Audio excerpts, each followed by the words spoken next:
Hi Tigers! Now in school we were reading the Christmasaurus and I know you were all really enjoying it and so was I. So I thought I would read a little bit to put on here every day so we could keep going as we're all the way up to chapter 20 now. So get yourself comfy, I'm by the tree, I've got my blanket and let's read chapter 20 which is called Swapping Secrets. Why are you outside? Does your mum know you're out here? Asked William. No. She'd freak out if she caught me, but she's too busy avoiding Christmas to notice anyway, Brenda explained. I just wanted to look at the other houses. They're so Christmassy. Besides, I'm in no rush to get back tonight. There won't be any presents waiting for me, she sniffed. Why not? Said William. What about the plan of yours at the postbox? Oh yeah, that, Brenda said, kicking at the snow sheepishly. William could see she was remembering how she'd secretly edited innocent nice list kids' letters to Santa, adding her own address. Why did you do it? Asked William. Brenda took a deep breath.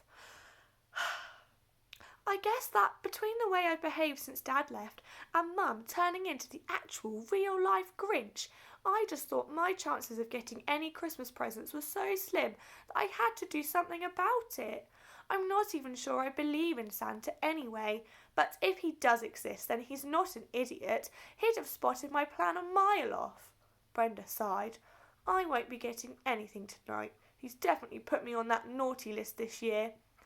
Brenda sniffed hard again and swallowed the snot that had frozen up her nose from sitting in the cold for so long. Well, maybe it's not Santa that puts you on the naughty list.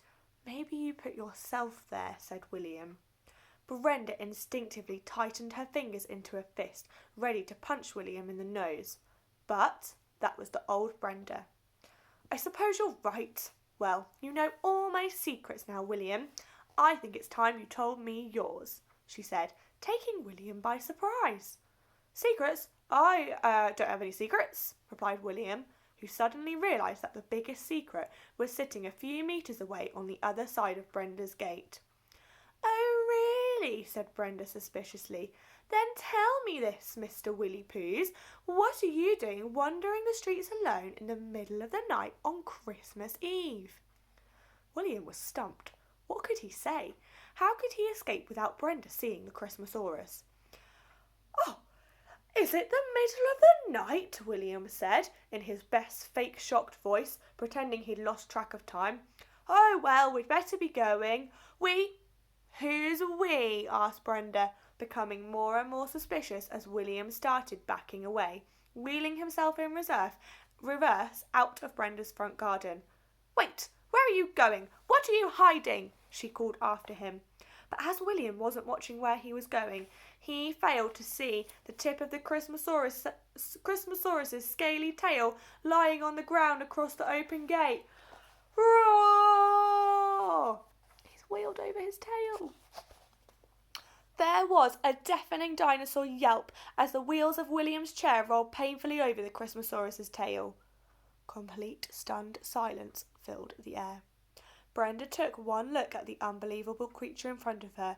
She tried to get to her feet, but she fainted in the snow.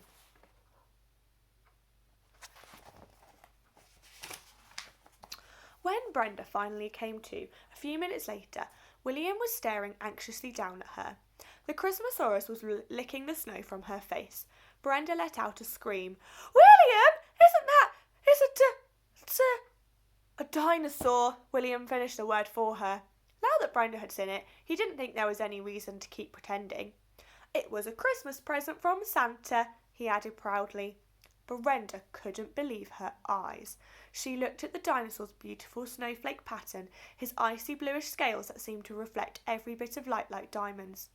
He's unbelievable, she said. I know, agreed William. He won't eat us, will he? Brenda gulped. Don't be silly. He'd never hurt us. He's my friend, said William, and the Christmasaurus raised his head with pride. And he's my secret, Brenda. No one can know about him. William looked at Brenda, and he could tell she saw in his eyes that he meant it. She took a look through the window at her mum, who was now flicking through hundreds of television channels, trying to find something un-Christmassy to watch. "Let's shake on it," she said. "You know my secret and I know yours, and we'll never tell a soul." William took her hand and shook it hard. "Never tell a soul," he repeated, and that was that. "Well, what sort of dinosaur is he?" questioned Brenda, who was still looking a little nervous about the dinosaur in her garden. Well, it's obvious, really. William realised that he didn't actually know the answer. "You mean you don't even know what sort of dinosaur you're hanging around with?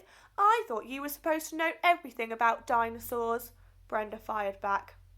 "How did you know that I like dinosaurs?" asked William, who didn't think Brenda took any notice of him and his interests.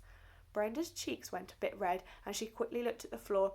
I think I heard someone at school say it once." William looked at the dinosaur in the garden and realised that Brenda had a point. Why couldn't he work out what sort of dinosaur this was? That gave William an idea. "I know exactly where we can find out what sort of dinosaur he is," cried William. "The museum." He spun his wheelchair round to face the Christmasaurus. "Want to see some other dinosaurs?" he asked with a smile. The Christmasaurus jumped to attention. He couldn't believe what he was hearing. Other dinosaurs? There were more dinosaurs? So he wasn't the only one after all. He quickly nodded, desperate to see these dinosaurs William was talking about. "It's not far," William said to his dinosaur friend. Then he turned to Brenda. "Do you want to come with us?" But Brenda didn't say anything. Her face went white. She was staring into her front room at her mother, who was staring straight at the dinosaur in the garden. Suddenly, the face at the window disappeared and moved towards the front door. "Quickly, we need to hide him," said Brenda, as her mother's footsteps came stomping down the hallway, just the other side of the door. The Christmasaurus jumped back, tripped over William, and fell into Brenda's stack of perfect snowballs. He quickly jumped to his feet with a pile of powdery snow on his head. William had an idea. "Quickly, cover him in snow," he hissed, hearing the rattling sound of Brenda's mum turning the lock behind them. Brenda and William scooped up as much snow in their hands as they could and threw it over the snowflake-patterned scales of the dinosaur in the garden. "Hold still, dinosaur," William whispered frantically, patting down the snow. Brenda quickly took off her scarf and wrapped it round the dinosaur's thick, snow-covered neck, just as her mum opened the door. "What's all this?" said a very unmerry voice from the doorway. Hello, Miss Brenda's mum," stuttered William nervously. "It's Miss Payne. What are you doing in my garden? It's the middle of the night," Miss Payne said sharply, as she scanned the garden looking for the unbelievable creature she'd seen through the windows. "I thought I saw—" That's like I've hidden him, covered him in snow. "William was just making a snowman, Mum, see?" said Brenda, gesturing towards the lumpy, snow-covered dinosaur, who now looked like an extremely poorly made snowman. Miss Payne stared intently at their so-called snowman, looking it up and down, and just as she opened her mouth to say something, she stopped. Her eyes were staring straight into the dinosaur's ice-blue eyes that were gleaming out mesmerisingly from the snow. That's when William saw it. Brenda did too. That little reluctant smile in the corner of Miss Payne's mouth, just like Brenda's.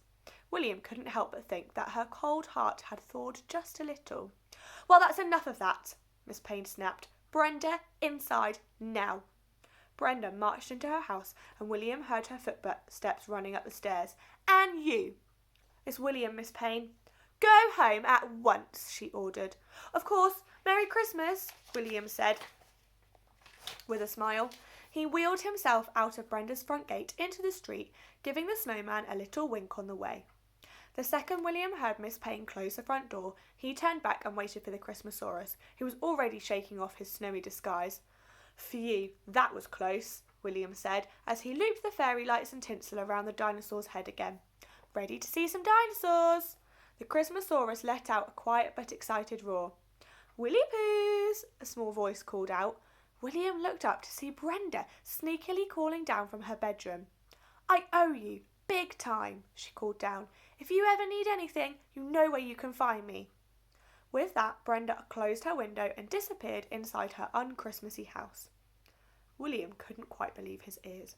Becoming friends with Brenda Payne was certainly the last thing he ever thought would happen this Christmas.